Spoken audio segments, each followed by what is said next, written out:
Bonjour à tous, bienvenue sur la chaîne. Aujourd'hui, on plonge au cœur d'une crise majeure qui secoue Los Angeles en 2025. L'explosion du nombre de sans-abri. Des campements s'étendent dans les rues, des familles entières dorment sur les trottoirs et la ville semble dépassée par l'ampleur du problème. Comment en est-on arrivé là? Quelles sont les solutions envisagées? Et surtout, qu'est-ce que ça dit de l'avenir de la Cité des Anges? Restez avec moi, on va décrypter tout ça ensemble dans cette vidéo. Chapitre 1. L'ampleur de la crise. En 2025, Los Angeles fait face à une situation alarmante. Selon les dernières données, la ville a vu une augmentation de 35% du nombre de sans-abri par rapport à l'année précédente.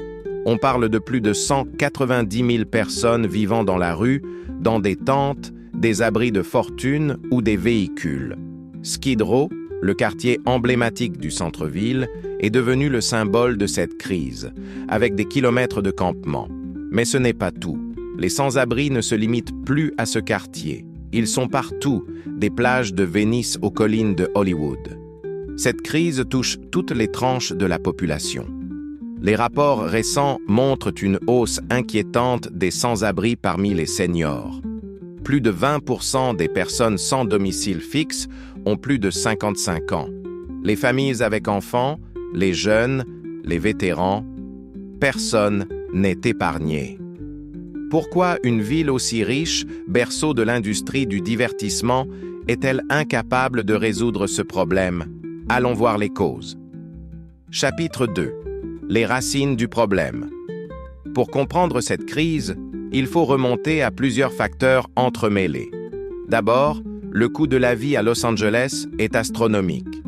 En 2025, le loyer médian pour un appartement d'une chambre est de 2 800 $ par mois, et le prix moyen d'une maison dépasse le million de dollars. Avec des salaires qui ne suivent pas cette inflation immobilière, beaucoup se retrouvent exclus du marché du logement. Une simple perte d'emploi, une facture médicale imprévue ou une rupture familiale peut précipiter quelqu'un dans la rue. Ensuite, il y a la question de la santé mentale et des addictions.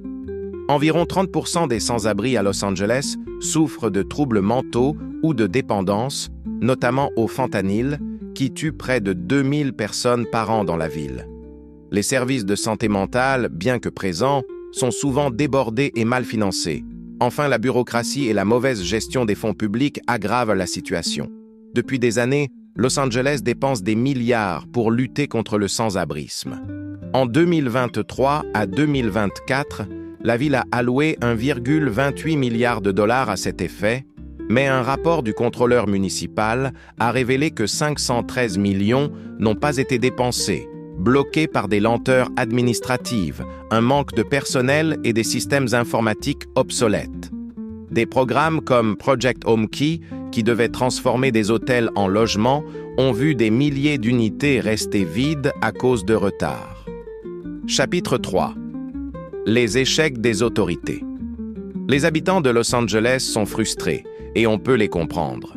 Les promesses des responsables politiques se succèdent, mais les résultats tardent à venir. Prenons l'exemple de la proposition HHH, votée en 2016, qui prévoyait 1,2 milliard de dollars pour construire 10 000 logements pour les sans-abri. En 2025, seulement 4 000 unités ont été achevées et beaucoup sont critiquées pour leurs coûts exorbitants. Certaines unités ont dépassé les 700 000 $ chacune. Les critiques pointent aussi du doigt une approche fragmentée. Les services sociaux, les refuges et les programmes de réinsertion manquent de coordination. Par exemple, une personne peut recevoir une aide alimentaire d'une ONG, mais sans accès à un logement ou à un suivi médical, elle reste coincée dans un cycle de précarité. Et puis, il y a la question des politiques de nettoyage des campements, souvent dénoncées comme inhumaines. Déplacer les tentes d'un trottoir à un autre ne résout rien. Ça ne fait que déplacer le problème. Chapitre 4. Les visages de la crise. Derrière les chiffres, il y a des histoires humaines. Prenons Maria, une mère célibataire de 38 ans. Elle travaillait comme serveuse jusqu'à ce qu'une blessure l'empêche de continuer. Avec 2 enfants à charge, elle n'a pas pu payer son loyer et s'est retrouvée à la rue. Aujourd'hui, elle vit dans une tente à Venice Beach, jonglant entre les aides alimentaires et la peur constante d'être expulsée de son emplacement. Ou encore James, un vétéran de 62 ans, qui a servi dans l'armée pendant 20 ans.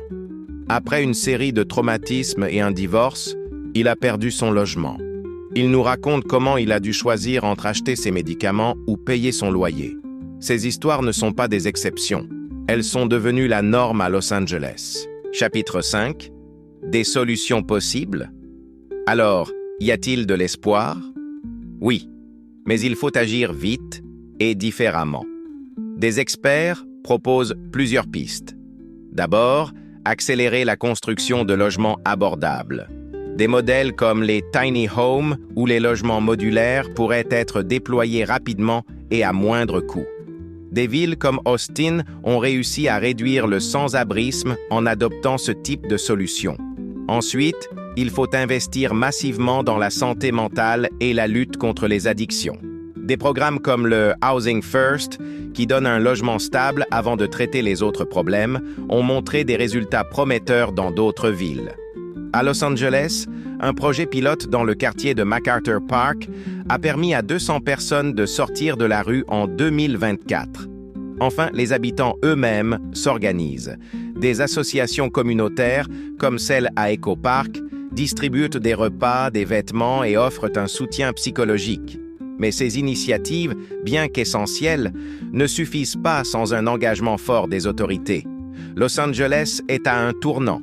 La crise du sans-abrisme n'est pas seulement un problème économique ou politique, c'est une question de dignité humaine. La ville a les ressources, la créativité et l'énergie pour changer la donne, mais il faut une volonté collective.